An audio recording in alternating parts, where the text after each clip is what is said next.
Go there, and then we'll have a countdown here. A little quick 3, 2, 1.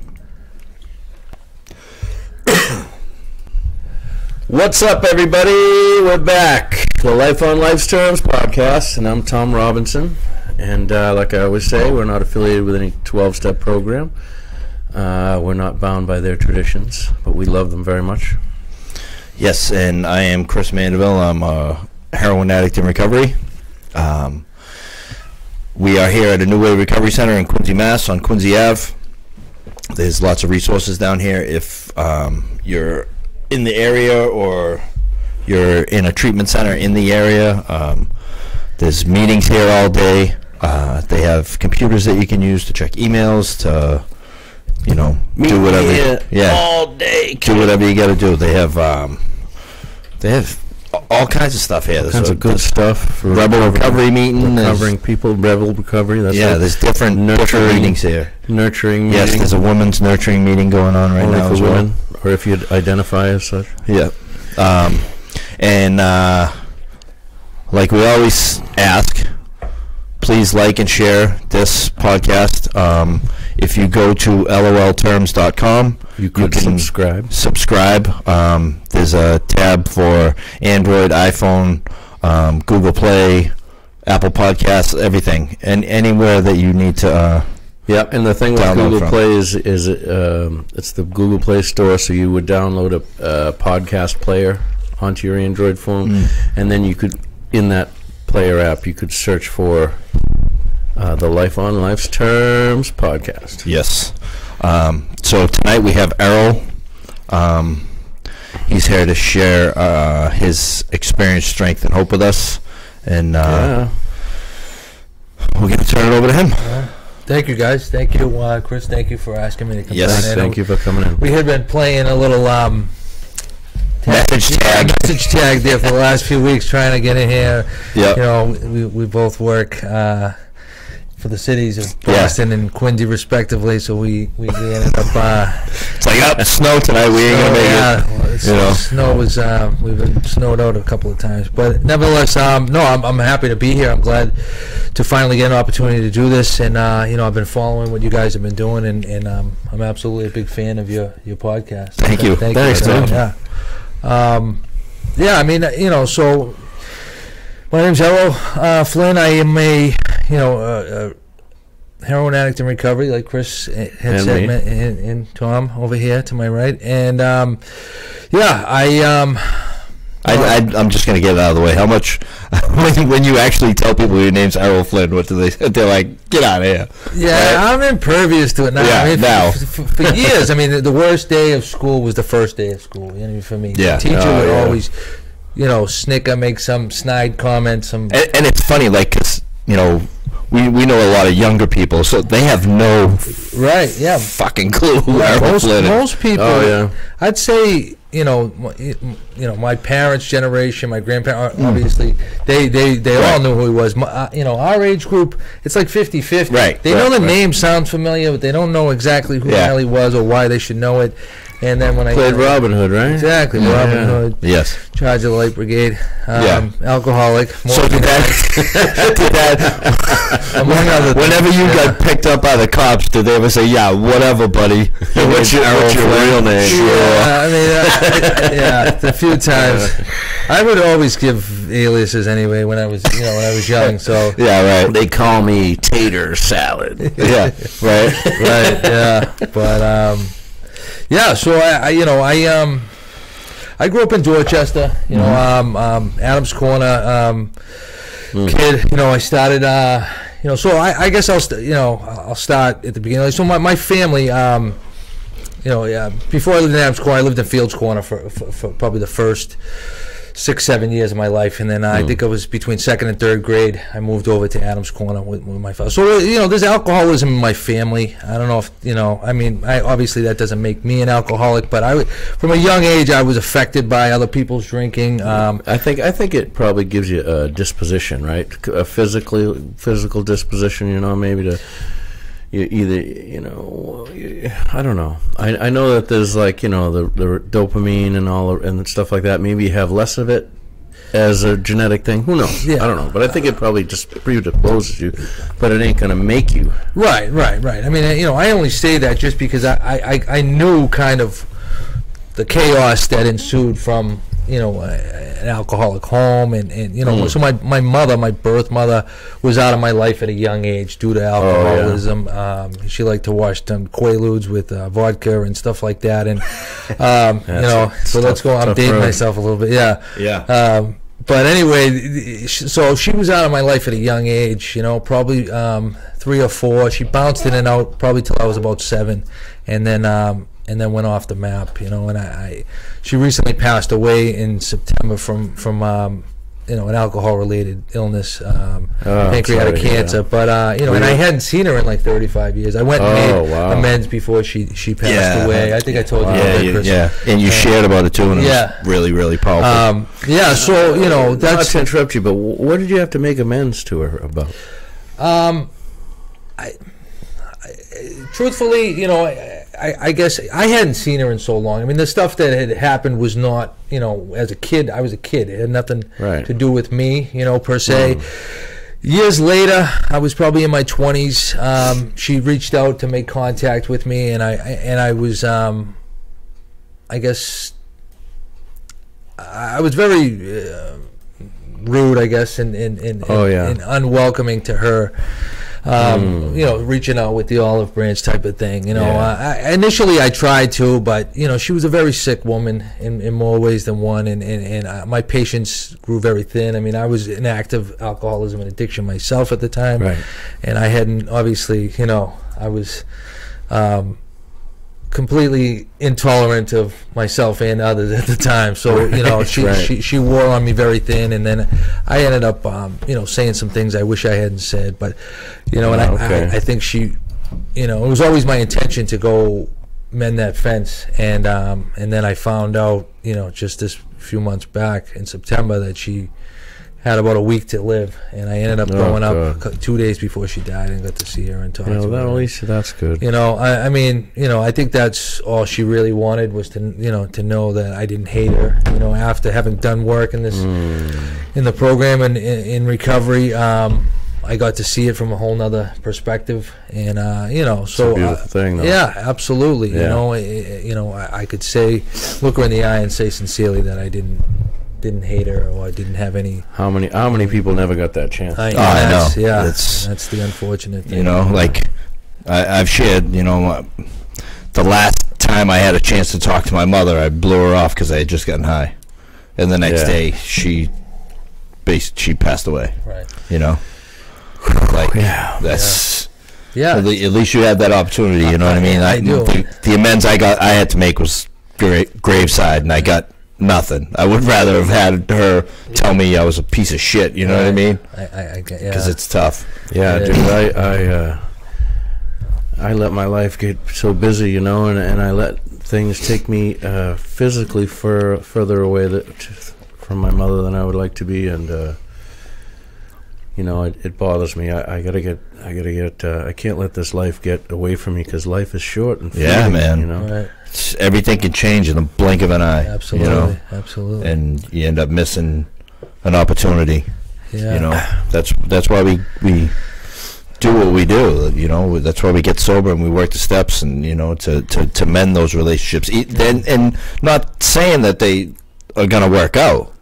That's not a guarantee. That's not a promise. Like, some people may never forgive you. No, absolutely. What going through the work teaches you is that you'll be okay, even if they don't. Yeah, Yeah. I don't know. That in my experience, I'm very fortunate in that regard. I mean, I had some amends that didn't go as well as they had planned. I mean, that's just the nature of the beast. That's not what it's about. Right. You know what I mean? It's about fitting myself to be of maximum service to God and those about me. I mean, that's what the book tells me. So if I think I'm going there to get forgiveness, or you know what I mean, I've got to recheck my motives. I got to clear up that stuff so that I can become usefully whole again. I had just prayed for in the 7th step. So it's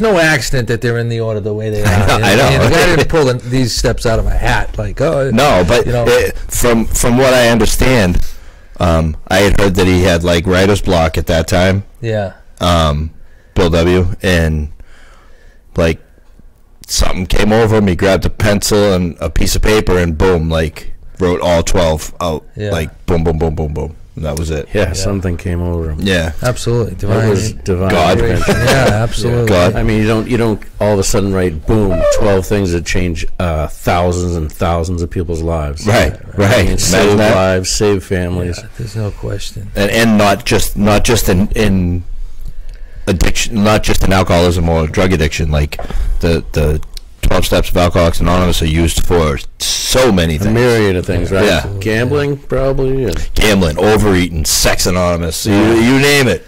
Yeah. You know? So, now, back to Harold. Anyways, I digress. Dorchester, Fields Corner, the fucking Adams Corner. Yeah, I moved in with my father full time. When I was about 8 years old, 7 or 8 years old. He got remarried, and my brother and I moved over there. We lived with my aunt for a few years. My dad had to work full time to support us. My mother was out of the picture; she was kind of in and out. But anyway, the dust kind of settled around that time. I moved into Adams Corner with my dad, my stepmother, and my brother, and then they had 2 more kids. And life kind of gone pretty normal for me. My dad, would drink and he would act a little crazy, but I never labeled him an alcoholic, because, well, number one, it's not my place. Number two, I mean, given a sufficient reason to stop, he was able to stop. Yeah. On the other hand, given a thousand sufficient reasons, I never could. Right. So there's a big difference there. Yeah, right? and that's what I think distinctly differentiates me from my dad. Like, he had his balls. Sorry, no, you say whatever you want. In a vice, yeah. My mother. We try to be as real as we can here. Threatened to leave him, and that was it. He, around 1990, he just stopped cold turkey and didn't pick up a drink of alcohol again for 25 years.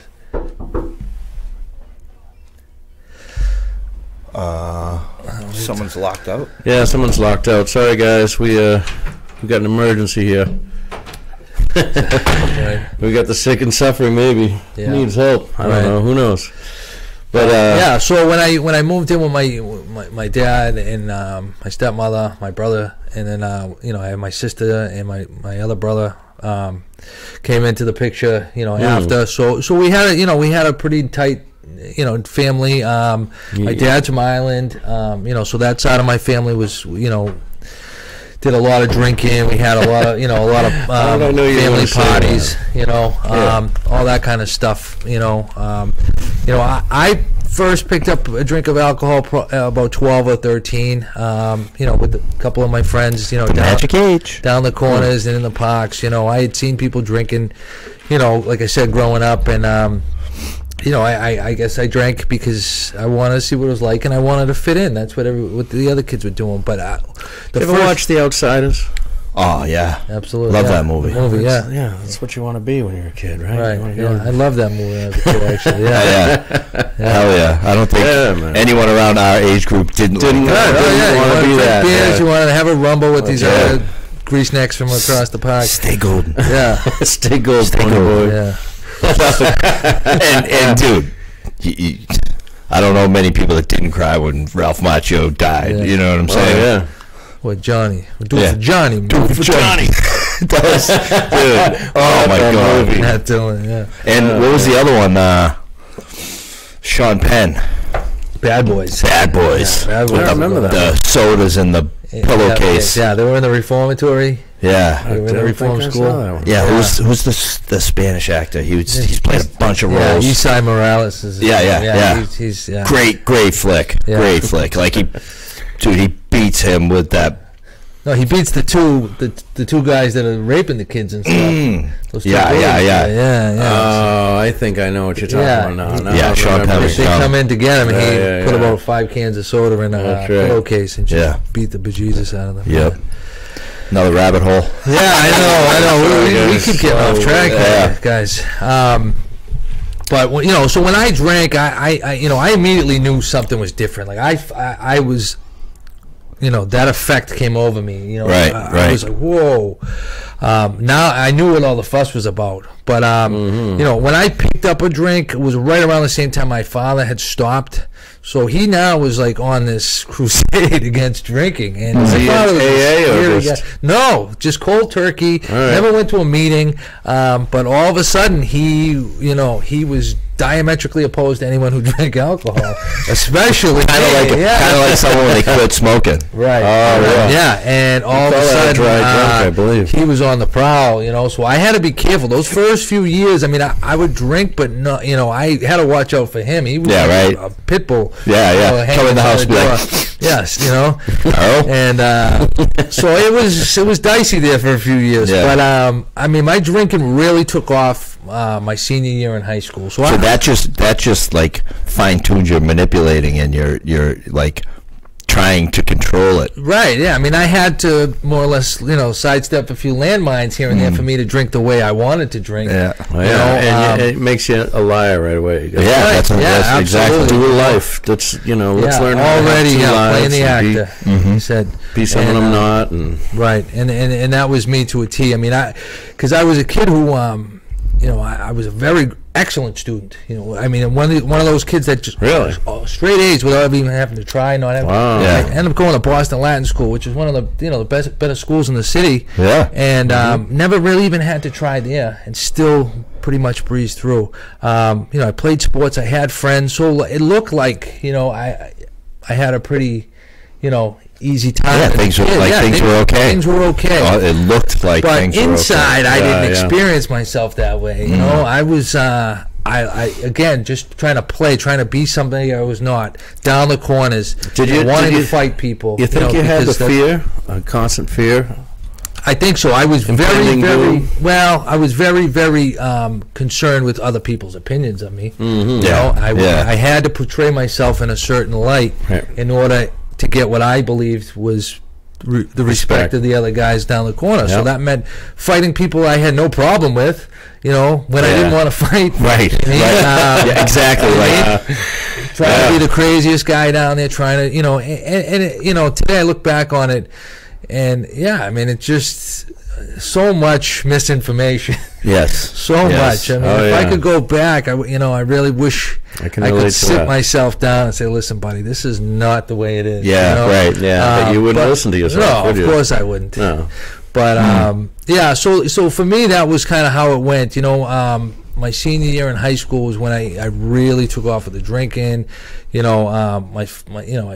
I was 17 going on 18, and my parents kind of had let off the on the watchdog stuff. And so I was able to do, we had a house in my parents had got a summer house in Onset when I was in high school, and they went down there every weekend with my little brother and sister, and me and my brother Sean stayed the house and just stayed in Dorchester. I mean, and that's why wouldn't you? Yeah, and so it was like around the clock, party central over there, 860 Adams, the raising the roof, and just mostly kid stuff, but as time went on. So I graduated high school. I got into every college I applied to. I just didn't get much money, financial aid. Both my parents worked.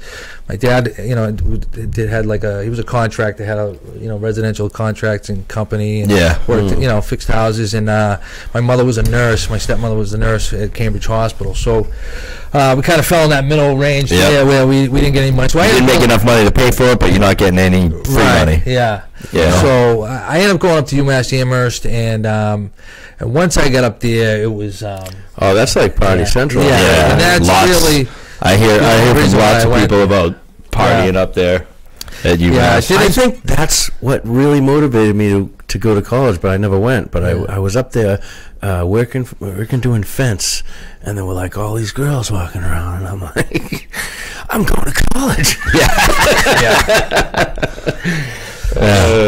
So it didn't take long for me to run into some troubles up there. There's nothing else around that. No, it's a big city. There's nothing else. And it's nothing but college. Right. The whole college is like its own little city. Yeah. And I had, as far as alcohol was concerned, I couldn't drink in safety. I mean, almost immediately, right.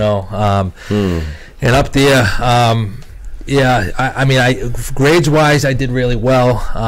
But then, on the weekends, I couldn't. I mean, I remember like being, you know, and on Thursday afternoons, being in class, like salivating like a dog, like thinking about drinking that night. Like, I can't wait for this nonsense to be over. It's like, so we can get drunk tonight. And the fucking teacher sounds like Charlie Brown's teacher. Exactly.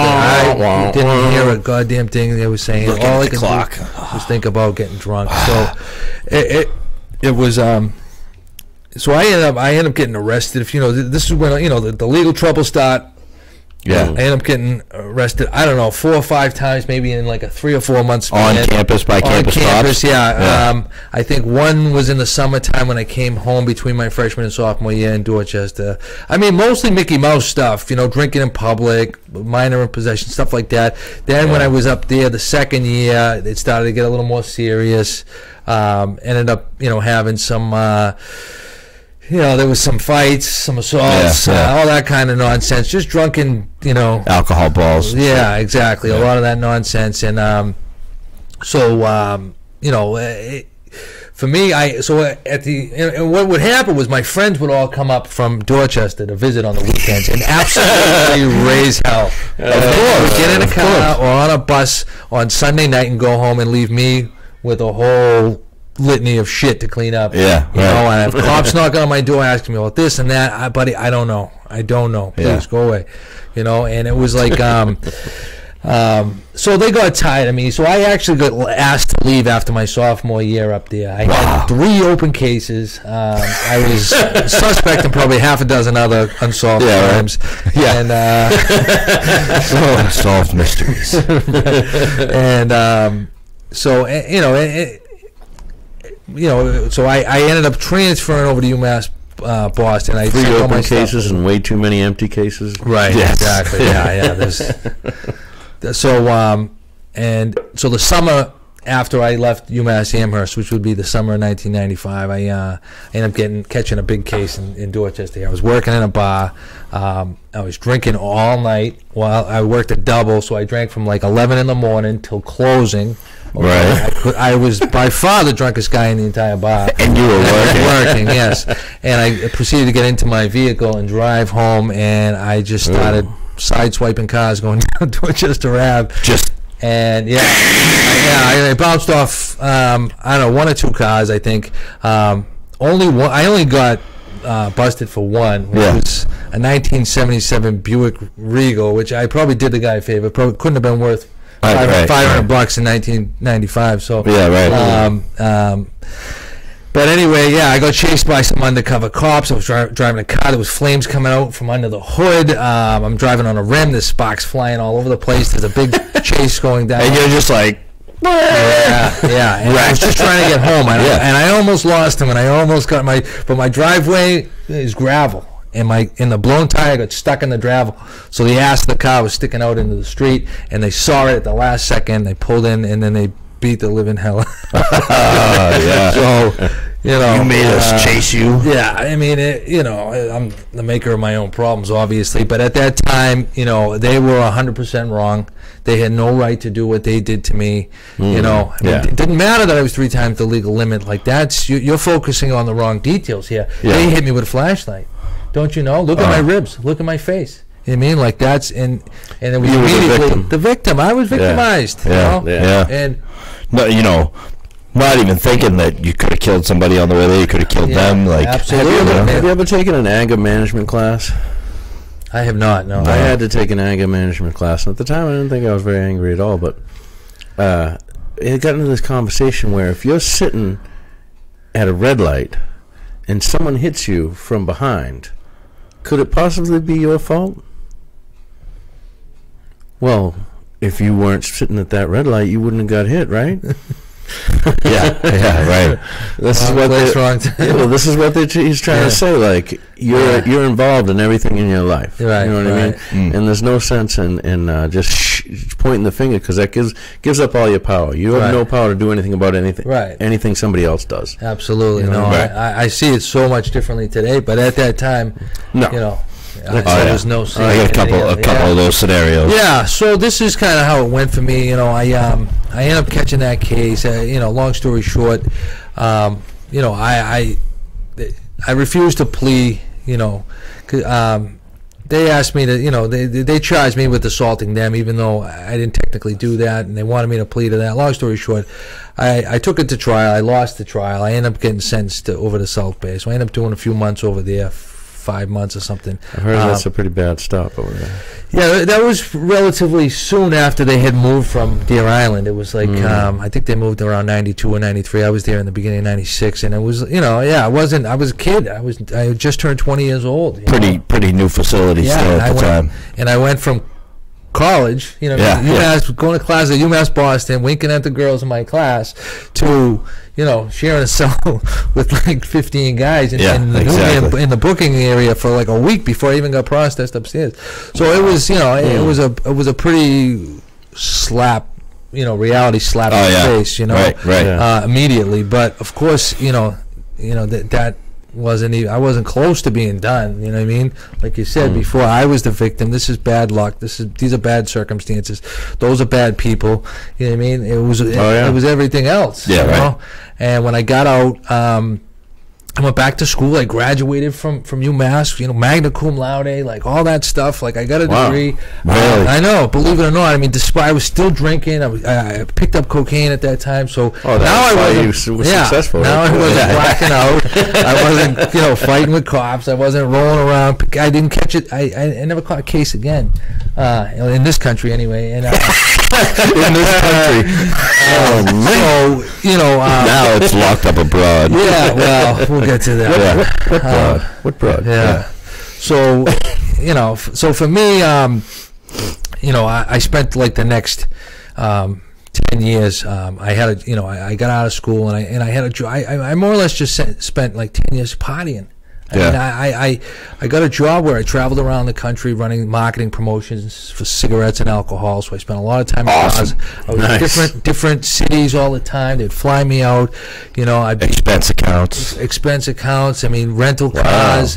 You know, I'm losing rental cars. Complimentary alcohol. Perfect. Yeah, perfect job for an alcohol. Yeah. A handful of Zanny bars and right on the plane. No idea where I am, what time I got there, when I'm leaving, none of that stuff. Yeah, where I'm going. Stealing the products that I'm supposed to be promoting and then selling them to, you know, I'm running around I was in New York City for like 3 weeks in 2002, and I'm running around 125th Street in Harlem with like cases of cigarettes, selling them, you know.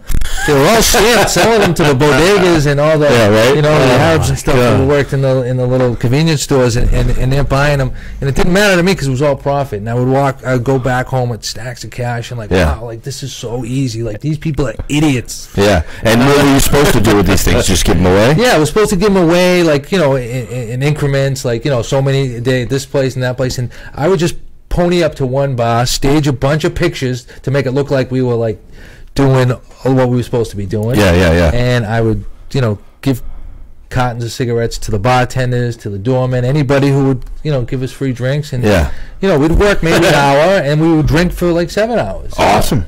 And you know, of course, perfect.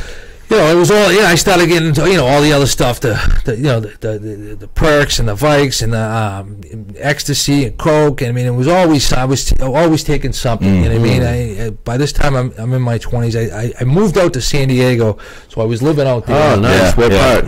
I lived the first time when I first got there, I lived in Point Loma. Oh, wow. Yeah, we had a place there, beautiful place near OB. Yeah, it's centered between OB and downtown. Oh, wow. Yeah, the airport's on the back side of us. So yeah, we rented this big house, and we had a big pool and a jacuzzi. It was, you know, just another party house, and we had people there all the time drinking and doing drugs all night long, and girls were, you know, all that type of stuff. And so, you know, it just fueled my addiction. You know what I mean? I'm. Oh, I thought you were gonna say it sucked. Yeah, no, it was an awful time. Yeah, but you know, you know, I was already seeing signs that like I didn't know if I could keep up this pace. You know what I mean? Like I was always the last guy standing. I was always the guy looking for more. You mean I was always the guy thirsty. You know, my friends used to joke like I would go out on a Friday night, and you know, the kids I lived with, and they were like, I'd come back on Sunday burnt to a crisp, and they're like, we're gonna have to stop putting sunblock on you on Friday night before you go out. I would stay up all weekend. I would eat probably 3 or 4 hits of ecstasy before I even walked out the door. I haven't heard you mention meth yet. No, you know what? Yeah, I'm not a meth guy. You're not gonna hear meth stories from me. No, okay. That was me. Yeah. That was my journey out in California. Stuff is bad news. I know. I don't know how I dodged that stuff. You did a good job. Yeah. But yeah, luckily, while I was out there, I discovered that Mexico, Tijuana, was like 15 miles from the border. Oh yeah, started I heard going that. over there to the pharmacies and stockpiling OxyContin 80 milligram tablets and it was fine for a while. I'd bring them over and I'd get rid of them to certain some people and keep so you're smuggling drugs into the country at this point. Yeah, should I be saying that on the air? It's brilliant. Yeah. Oh yeah. I don't know, but I know it's not a statute of limitations is probably up. Yeah, it's not a good life decision. It's not good life decisions. Right. No, I agree. So yeah, I ended up getting grabbed by the federales down there, tipped upside down. They found all this shit on me. I ended up spending a little long weekend in the Huskow down there. Wow. Did you have to pay your way out? Yeah. That's the only way I got out. Yeah, that's what they do. They do. I actually got grabbed in a place called Ensenada. Ensenada. Yeah. What the hell is that? Coons or something? I don't know. Whatever. Yeah. Cantina. I was down there. That's a good time. It wasn't a good time for me. I was in California. I was in San Diego. All over that place, and I never made it down to Mexico. That's where I saw the federales. Yeah.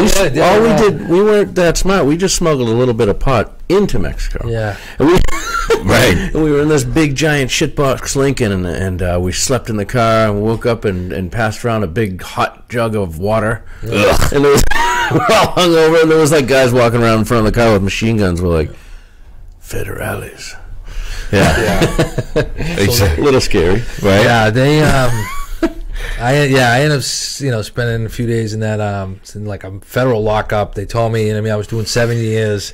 I had to come up with $10,000. A couple of my buddies came down, and I think they negotiated my release for a few $100. So. Right. Yeah, exactly. Listen, what do you make a month? Right. How much you make in a month? I guess one of my buddies, as they were giving them the money, he pulled $20 back. Hey, buddy, we need that double sawbuck for gas. So it was just and the funny thing is I was terrified when because I didn't know I didn't see a judge or a lawyer or anything. I didn't know the laws. They just held me. Yeah. Exactly. They were waiting for you, more or less, for you to call somebody to come down with some cash. It's about money. Yeah. Whose songs? Right. So I ended up getting through the grace of God, really. And I think about this sometimes, how many times God had my back and got me out of these catastrophic situations that that could have been just life ending and altering, absolutely. Very life altering. And scary. And there I was, just oblivious to it, wow, I got lucky there, or dude, do you believe that? Yeah, and we're laughing and joking about it. Yep. And the truth was, I'm in dire straits. I'm in a lot of trouble here, because my life is spiraling out of control, and I don't even see it. Right. And hindsight's obviously 20/20, but I look at it now and I think about this. Sometimes stuff like that will just pop into my head, and I ended up I burned all the bridges I had with those jobs traveling, like a good alcoholic does, right? And I ended up getting, I'm great at the interview. I'm great at shining up and showing up, and I can talk the pod and get people to hire me, and then and I can even go full steam the first 3 months, maybe 6 months. Everybody's impressed. I'm doing a great job. I'm the star, and then the real me comes out, and the wheels fall off the bus, and they get and they because you can't. Yeah. As an alcoholic, you can't hold it together that long. No, I think it's. Some people can put it down and stop and be absolutely fine, like your dad. Yeah. And then others, real deal, put it down. They're okay for a while. Yeah. Right. They're okay until they're not okay. Right. And the problem with that is it's a real hard cycle because you don't believe it yourself. Right. To be an alcoholic. Right. You're like, yeah, well, look what I was just doing a minute ago. Get back to that. It'll be different this time. Yeah. I got this. Yeah. You know. 15 How many times years did you tell later. yourself? How many times did you tell yourself, this is it? That's not going to happen this time. Right. I know. I told myself a million times. Yeah. I mean, I don't know how many. And I believe it. Right. Right. Oh, I learned from the last time. I learned from that time. From now on, I'm just going to smoke crack. I'm not going to shoot any more dope. Just crack. Right. And that's it. I played those games too, and that was, I'd always make a firm resolution, but never a decision, And it's like, and that was me to a T, Yeah. I'm never doing that again. Swearing it off. Yeah, exactly. Swear it off. But so at this point, I'm probably 30, early 30s, and I ended up blowing that job, and it was a great job. I did really well for a while. I had a good relationship with a girl out there, and I had a nice place to live, and I had all the shiny stuff. And then within a couple of years, like, I was just asked out. I started hitting the detoxes and stuff. My first couple of detoxes were out there, and I came back. To Boston with my tail between my legs. They got Hoodsy cups out there? What's that? Hoodsy cups? Yeah, I believe so. My memory's a little foggy. I was probably met it up, but I'm sure. Get me on the meds and give me a Hoodsy cup. Yeah, the standard protocol. Yeah, right. Popsicles, Hoodsies. Popsicles. Graham crackers. So when I came back around 2008, I had a couple of friends who had been sober in AA for a couple of years, and they appeared to be doing pretty well. So I started running around with them, and so I probably met you around that time. Yeah, I think I'd so. say. Running around North Quincy a lot. Yeah, I was in a lot of meetings in North Quincy. I mean, both those guys I think were in BC High at the time. Yeah. And, 3-2. So I was going, but with me, 373. Yes.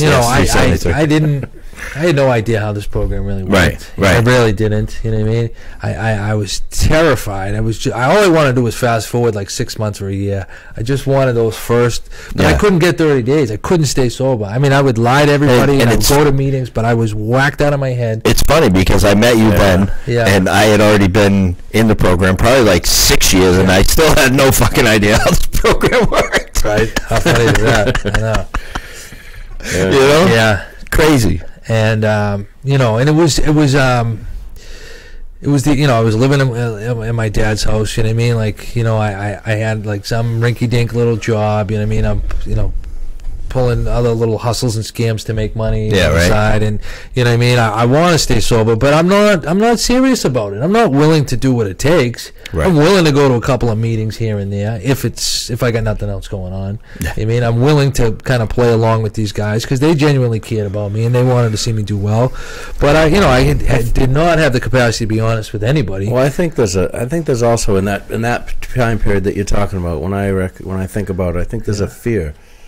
There was a fear in me that a fear of the unknown. You're afraid of change. Right. You don't want to lose yourself, and you think it's going to be miserable, and you think you're going to But you know that the life you have and the life you're living sucks. I can't keep doing this. Yeah, I'm afraid of that. Right. Yeah, right. And that's what it is. I mean, you're paralyzed by fear. You can't really make any moves because you don't know what the outcome's going to be. I had no trust and faith in God. I had no trust and faith in anything or anybody. All I knew was the way I had been living. Yep. You mean? And you knew that if you took this or you drank that, this is what you were going to feel like. I would feel a little better temporarily. Right. But those windows were getting shorter and shorter as well. That's right. And to the point where I was getting virtually no relief, Right. And I didn't know anyway. I literally thought I was going to have to kill myself. You know what I mean? I really did, and I was kind of going that way. You know what I mean? I started like just mixing all kinds of drugs that shouldn't be mixed, and just taking obscene amounts of stuff, hoping I wouldn't wake up. Praying for God to just take. What did I read today? I read something. I read something today, and it was the guy was saying. He was a hope to die alcoholic. Yeah. He just hope to die alcoholic addict, like not suicidal, but if it happened, okay, cool. Yeah, you know, absolutely. and I was That's how like that. Yeah. Yeah. Too chicken to do it myself, but right. I mean, you know, didn't want to live the way I was living. Yeah, and it's a terrible place to be. Yeah, I mean, it is. It It's really awful. is, because you know it's living is actually a worse scenario than dying. You know what I mean, Right. at that point, Right. living In your head. In your head. Well, Yeah. like for me, you know, I would get these ideas in my head and say like, well, if I take this stuff, I might die. Well, what happens if I don't? I mean, what happens if I stay like this for 10, 15, 20, 30 more years? What happens if I don't die? Like that to me was a fate worse than death. Right, You know what I mean? right. Like that was absolutely appalling to me. That you know, and so I ended up, you know, it took a couple of years of kind of flirting around with AA a little bit. Yeah, bobbing and weaving. Yeah. and forth. Trying not to, you know, commit to anything. Yeah. I Right. mean, I want to leave my options open at that time. But meanwhile, I'm dying on the inside. Right. And my family is kind of, you know, they don't know what to do. They know there's a problem with me. You know, they want to help, but they don't. At that time, they didn't really know what to do. Why can't you just do what Dad did? Yeah. Well, yeah, it wasn't even. Yeah, I mean, it was just more like. You know, I had my sister was struggling at the time as well with drug addiction, and you know, so it was she had gone, you know, on the path a little harder than I did, like, you know, quicker and faster than I did. Mine was more of a slow demise. Hers was kind of balls to the wall right away. So I always looked a little bit better than she did. You know what I mean? As far as my family was concerned, you know, and so. Yeah, I ended up going to my first halfway house in 2010, to the South Shore house. I went into it, you know, into detox, and then I ended up going over there. And I actually, what a place a program they run there. I mean, really, I Listen, that place is no joke. I'm telling you, and I exactly what I needed at the time. You know what I mean? I really got immersed in AA, and that's when, you know, I probably met you maybe a little before that, but when I was there, I met so many good people in AA, you know, in this area, in the Quincy area, and I got to know every meeting, you know, inside and out, and I really became part of something, you know, for the first time, as far as I can remember, I kind of feel fit in. part of. Yeah. I mean, those first couple of weeks were very nerve-wracking, but you know what, like, listen, to get connected in 12-step recovery in the Quincy area, easy. Yeah. Everywhere. Right. So many people around here are in it. Absolutely. Like, yeah. Me and Tom were in Turnabout right in Hingham. Yeah. But we came here for everything. Yeah. Came to Quincy for all our meetings. Yeah. You know, and so many people welcome you in, and they listen. Absolutely. Go check this meeting out. Check this meeting out. You know what I mean? It was awesome. Like the fellowship and the things that I learned were amazing in the city of Quincy. That's why I didn't leave for I don't know, 13 years. Right. You know? That's why I'm back in this area. Right. You know, I mean, I loved that house. I had, you know, I was forced to do things I was not willing to do before. Getting a sponsor, joining a group, getting active in the group, going on commitments. At some point, you became willing, though. Well, yeah. I mean, I kind of just, you know, I couldn't live the way I was living, you know, at that time, and I wanted something better for myself. I didn't really know what that entailed, but I was willing to give this a shot, a fair shot, at least in my mind, you know. And I did what they told me, and I even got involved in some of the step work there. You know what I mean? You know, I because they have an AWOL, right? Well, no, they make you get a sponsor and go one-on-one. Oh, okay. But you got to complete through 5 while you're in the house, and I did that. And then I kind of half-assed it through the rest of the steps, and then I started pretending like I was well. You know what I mean? And that, I mean, it actually, I lasted 2 years just on program contingent, more or less on the fellowship. Yeah, you know, but inside I was getting sicker, and you know, I was getting worse in sobriety, you know, than I had been out there. I mean, engaging in, you know, egregious behavior and stuff that I just really should not have been, you know. And the day came, you know, and as it inevitably does, you know, for us, and where I staying clean and living dirty. Yeah, and the idea, it seemed like a good idea to get high, you know. Right. And that's what I did. And for the next 4 years, I struggled. I mean, from 2012 to 2016, I in and out of detoxes, in and out of holdings, in and out of sober houses, in and out of a couple more halfway houses. I went out to California to do a treatment program out there in 2014, and losing jobs. Back where they started. Yeah. I had a good job at the Charlestown Navy Yard, and I had good insurance, so they, I started using again. This is the summer of 2014, and I ended up going out there, and I completed their program. Close. I got kicked out like 2 days before for more, egregious behavior. So, in any event, I ended up going to a sober house out in the L.A. County. The first night I wake up and my roommate is smoking meth with two prostitutes at the foot of my bed. And, nice. And I'm like, I don't think this place is going to work out for me at all. What a great solo house. Yeah. So tonight is kind of I wasn't really doing my research. I kind of circled all the way back to how I was in like 08, 09, where I would just go to meetings. So I was going to some meetings out there, and I was just more or less trying to stay sober on my own willpower. And as we know, that's simply not going to be enough, right? Not going to be enough. So I end up getting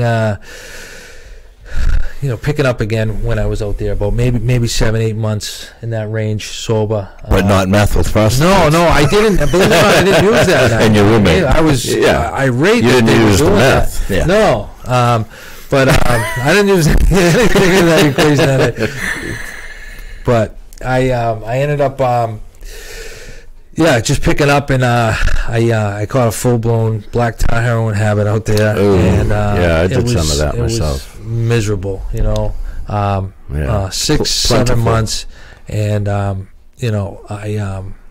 was asked out. I thought I was going to die out there. I mean, I was experiencing hopelessness on a whole nother level, and I had gotten to the point where, like, not even really debating about whether I wanted to die or live or blah blah blah, any of that stuff. Like, I just didn't care. Like, it didn't matter anymore. This life, it was too painful. Like, this is, hurry up and get this over with. But it wasn't happening. Once again, it wasn't happening fast enough because God had other plans, obviously. Yeah. And I was stuck out there. I had no money. You know what I mean? I was working in this bar where I was making some cash, but every dollar was going to heroin. I couldn't get into a treatment program because I had no insurance. I didn't have $10,000 in the bank, and they weren't interested in talking to me. So we're very fortunate in this state to have the resources that we have, right? That are available to us if we want to get in. I don't know how many times I called people and got a bed last minute. I need to get to a detox. All right, hold on. Where you at? Where can I reach no you? insurance to give you one of those. Yeah. Sometimes it's easier than others. Sometimes. DPH bed. DPH bed. Yeah. And so I so this time I got a call that my cousin had overdosed and died. Right 2 days before Christmas 2015. I relate to that. And and I was pretty, I was close with this kid. I mean, we were almost the same age, and he had struggled the way I had for a number of years, and I can't, somebody took mercy on me and got me a ticket back to Boston for the services, and they took one look at me, and my family knew. They said, "Dude, you gotta go in." And I was like, I didn't really want to fight with them, but I wasn't interested in going. I was almost jealous of him in the coffin. Like, you know what I mean? Like, he's not suffering. And you had known sobriety. I did, and I just didn't know how to get back. I mean, my ego. That reminds me of when I was working at a home for the mentally retarded, and I was dope sick and digging fence post holes. And I was like, man, if I was retarded, I could just sit in there and not do drugs and just... You know what I mean? I was jealous of the people who were in there. Yeah. Yeah. You know what I mean? It's crazy, I mean, but then my aunt, whose son was in the casket, she had asked me, and I'm like, you know what? I'll go for you. I'll go to treatment for you, And so I went, and that was December 31st, 2015. I ended up going into treatment. I was miserable the first few weeks, and you know how it is. Yeah. I mean, like I really had to make up my mind whether I wanted to do this. And, right. Those first couple of weeks were touch and go. Because you really didn't want to, but right. I mean, I felt kind of obligated. How could I tell her no? You know what I mean? That's kind of how I looked at it at the time. And her kid's laying there in the casket. I'm not going to go. Like, you know what I mean? So I went, but the first, I was leaving every day. I had my mind made up, and a couple guys bribed me with Johnnies and stuff to stay, and you know what I mean, and stuff like that. And they held it together for a few days, you know what I mean, for a few weeks, and then, the dust kind of settled, and I decided I was going to try and do this, and I had to I knew I had to get my mind right. I had to mentally prepare myself for what was going to happen. I had to go balls to the wall with this thing. Like, I had to do this all the way, and the way it was laid out, I had to stop, putting my 2 cents worth in, the ifs and the ands and the buts, you know what I mean? Like conditional so sobriety. This is when you became willing. Yeah, I mean, it was up there, I'm coming up on I'll celebrate 3 years, God willing, on the 20th of March, because I don't celebrate till March. I haven't used an illegal, I took, Johnny's up there for a couple of months when I was in the holdings and stuff. So I haven't touched a substance since the 20th of March, 2016. So nice. So I ended up waiting for 3 months in a holding to go to the Charlestown Recovery House. Yeah, and that's where it started for me. This time around. I got to the house on April 1st, and I went to, there was a meeting that was pretty popular in Charlestown at the time. You used to go there, Chris, I think, on a Wednesday night. And, and there was a lot of people I knew from all the programs and stuff. I mean, these were bottom of the barrel heroin addicts and drug addicts, and they had found a solution, and they were out there helping people, And there was a guy that I knew that I had been in, a couple of different programs with, had been 100 detoxes or more at the time, and I don't know, 13 halfway houses or something. So I knew he, got high the way I did. Went through the ringer. Yeah. And he spoke at the meeting I went to. The first time I went to that meeting, he was the speaker, and I was blown away by what I was hearing. Like, I knew this was, there's a part in the book where the doctor, where Bill talks about seeing Ebby for the first time in a while, and Ebby's sober, and he doesn't really recognize him. You know what I mean? Yeah, right. Yep. Something was different about him. That's kind of how I felt like about this guy. And he, I went up to him after the meeting, and he ended up becoming my sponsor. And he walked me through these 12 steps. I did what he told me to do. I didn't play around with it this time. It was just, I knew I had to do it. I knew that I was on borrowed time, and I knew that if I didn't, I might not get another opportunity at this. Like, we all have a finite number of times of chances to get this thing, and none of us knows what that number is. Right. But you knew this kid. I did. How he ran, how he was, and you could see it. I could see something. You could see what he got religion. So I had to,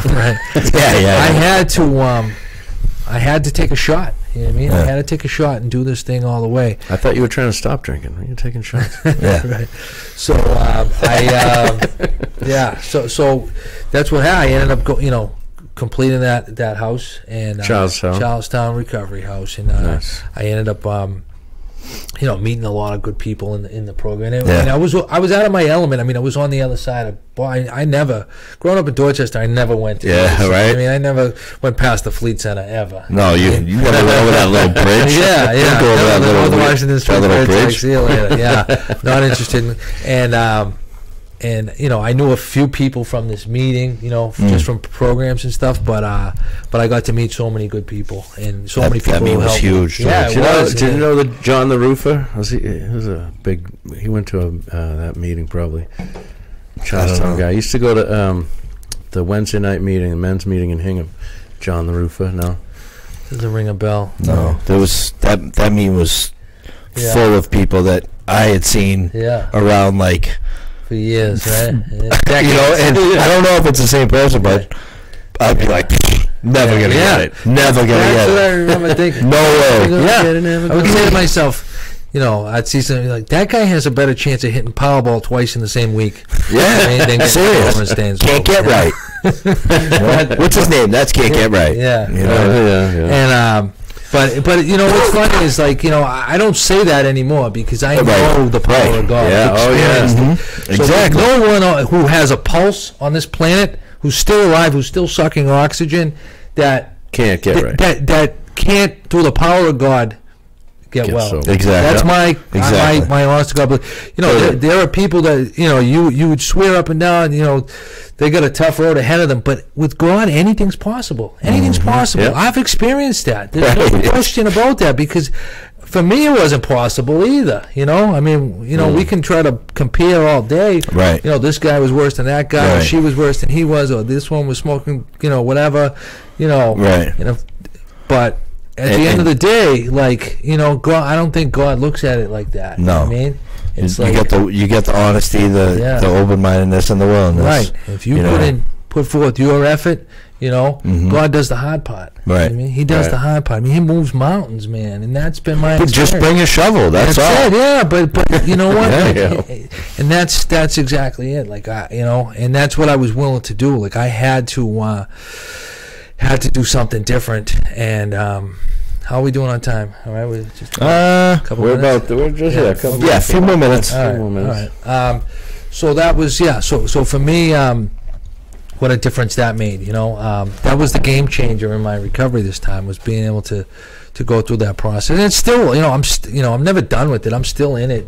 I end up going from that halfway house to Charlestown's run by the Gavin Foundation now, and they have a 3/4 house in South Boston, and then a graduate house in South Boston. Nice. So I went through the whole gamut, and then I went to another sober house, and and then eventually to my own place. And I moved back to Dorchester, and I've had a couple of different jobs in sobriety.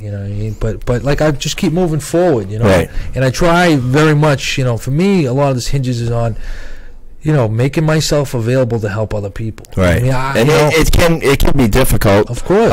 But once you realize the importance of it, it's like paying your car insurance. Yeah, it's instrumental. I don't get an opportunity to sit here with you guys and share my story if I'm not at least of making myself available. Now, I have no control of the results. Right. And I know that. I don't have that kind of power over people. Right. You're going to get sober. You're not going to get sober. You are. That's not how this works. You know what I mean? Yep. All I got to do is just, show up and match somebody's effort. If somebody's willing to get sober and willing to take some direction, the same direction that I was willing to take, then that's my job. That's what I signed up for. Is to carry this message of hope that, look, you don't have to live this way. Exactly. You don't have to die like this, And there's a lot better on life on the other side. Absolutely, man. And I've said it on many of these podcasts. It's crazy that it's 2019 and people still don't know that they don't have to live that way. Right. And it's well, I think that there's also the fear of life is going to suck if I don't live this way. Right. And it doesn't. Well, yeah. I can respect myself, and I can enjoy myself now, and not have to do things that will cause me not to respect myself. Right. I had to take a leap of faith. Look where I was coming from. You know what I mean? Yeah. I was laying under a bridge in San Fernando Valley with a needle hanging out of my arm. Come on. That's literally. That's as good as it was going to get for me. So why would I not give this a shot? Exactly. I can always go back to that. That life if I really want to, which I don't. No. And that's why it's always going to be there. It's not going anywhere. Right. And in sobriety, I've had to try to, I've endured. This year's been a difficult year for me. Right.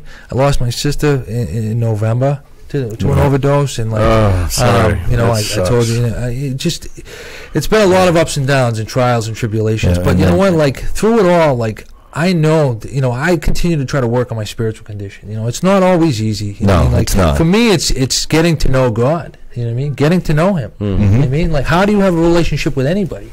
you know, you get to know them. You have to have conversations with them. You know what I mean? Like, if I didn't know, like, how did I get to know Chris? I had to go talk to him. Right. You know what I mean? Like, I had to, you know, and that's, I equate the same, my relationship with God. Like, I've got to pray, I've got to meditate, I've got to try to talk to him, whether things are going well or things are going bad. It doesn't matter. Yep. You know, and as I continue to do that, I get a better understanding. We're getting to know each other better. Mm-hmm. I mean, he already knows me inside and out. Very nice. Very good. You know, for me, that has been, you know, I got a great life. I got a beautiful girlfriend. She got 2 great little guys that, you know, I'm crazy about. You know, 2 sons that they're just a joy to be around. Like, I get to experience stuff today that I didn't think I ever had a shot at. Like, I thought I blew all those chances, all those opportunities. Yep. You know, you wouldn't have appreciated even if you got the chance. You know? They'd be in the way. They'd Absolutely. be right in the way. And you know, I feel like God saved the best for, you know, for now. You know what I mean? Like, I know there's more good things to come. You know what I mean? I can't. This is just the tip of the iceberg. Exactly. You know? It's a constant journey. You know. So. Yes, and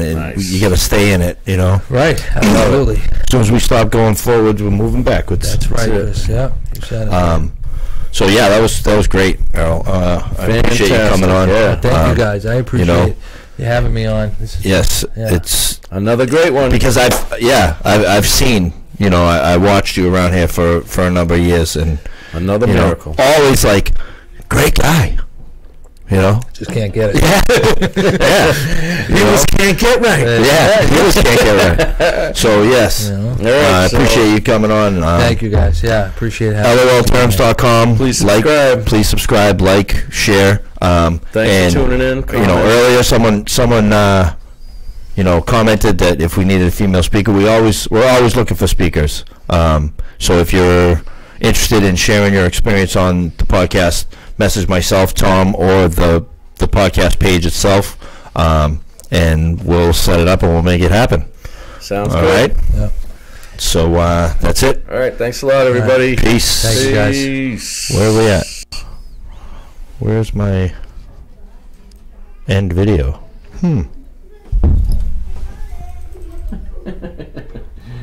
Well, I don't know where it is. I thought we were going to end. Yeah. Hey, guys. We're still here.